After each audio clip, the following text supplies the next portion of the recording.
नमस्कार बंधुरा test based रेसिपिते सबाइके स्वागत। रुटी परोटा भात सबकिछुर साथे এইভাবে যদি একবার নিরামিষ পেঁপের তরকারি বানিয়ে নেন তাহলে কিন্তু খাওয়ার চিন্তা দূর হবে। খুব চটজলদি কি করে স্বাস্থ্যকর এই পেঁপের তরকারির রেসিপি তৈরি করে নেওয়া যায় চলুন দেখে নেওয়া যাক আমার আজকের এই ভিডিওতে। পেঁপে রান্নার জন্য এখানে নিয়েছি পেঁপে আর আলু। পেঁপে আলুকে এই রকম টুকরো করে কেটে নিয়েছি, তবে আলুর তুলনায় পেঁপের পরিমাণটা বেশি নিয়েছি। এবার রান্নার জন্য তেল গরম করে নেব। তেল গরম হয়ে গেলে ভালো করে কেটে ধুয়ে নেওয়া পেঁপে আলু সামান্য লবণ দিয়ে একটু ভেজে নেব। একটু মাঝারি আছে প্রথমে পেঁপে আলুকে সামান্য লবণ দিয়ে নাড়াচাড়া করে নিচ্ছি। এবার একটু ঢাকা দিয়ে দিয়ে কম আঁচে এই পেঁপে আর আলুকে আমরা ভেজে নেব। একটু ঢাকা দিয়ে দিয়ে ভাজলে খুব তাড়াতাড়ি পেঁপে আলুটা সুন্দর করে ভাজা যেমন হবে সেই রকম সেদ্ধও কিন্তু হবে। মাঝে মাঝে একটু ঢাকাটাকে সরিয়ে নিয়ে এই পেঁপে আলুকে নাড়াচাড়া করে দিতে হবে যাতে নিচে থেকে পুড়ে না যায়। দেখুন এবার ঢাকাটা সরিয়ে নিচ্ছি। পেঁপে আলু বেশ কিন্তু হালকা হালকা গায়ে রং ধরেছে ভাজা, আর এগুলো কিন্তু খুব বেশি যে লাল করে ভাজতে হবে সেটা কিন্তু নয়।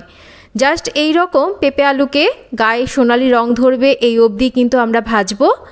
আর আমি এগুলোকে আলাদা করে তুলে নিচ্ছি না, এগুলোকে একটু সাইড করে নিচ্ছি।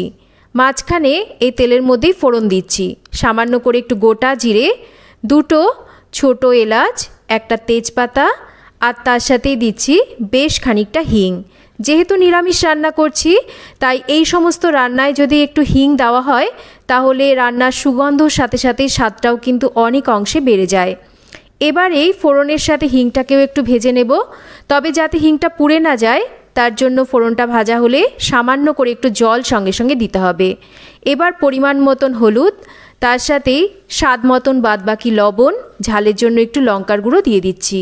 তবে আমি এই রান্নায় কিন্তু কাঁচা লঙ্কার ব্যবহারও করব। এবার খুব ভালো করে এই গুঁড়ো মশলাগুলোকে দিয়ে এই পেঁপে আলুকে একটু কষিয়ে নেব।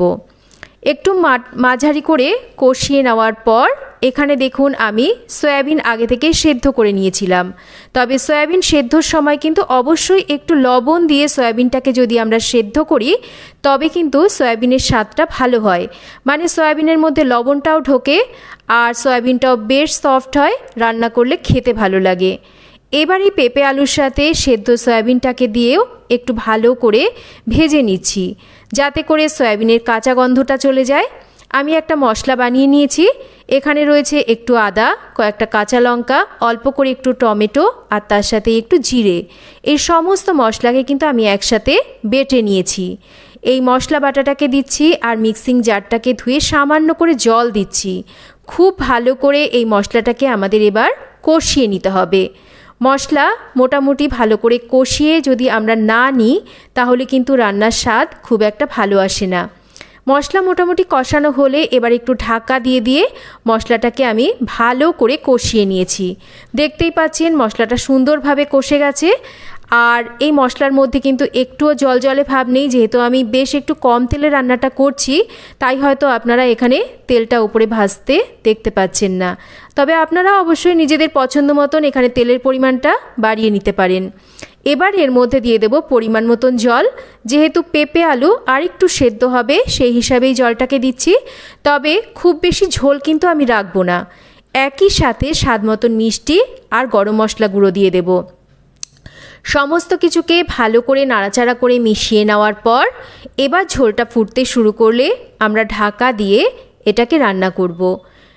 বেশ খানিকক্ষণ পর ঢাকাটা সরিয়ে দেখুন আমার মনে হচ্ছে রান্নাটা অলমোস্ট রেডি হয়ে গেছে। পেঁপে আলু এগুলো খুব ভালো করে কিন্তু সেদ্ধ হয়ে গেছে। আমি আগেই বলেছি আমি কিন্তু রান্নাটা খুব একটা ঝোল রাখছি না, একটু এটাকে গামাখো রাখবো।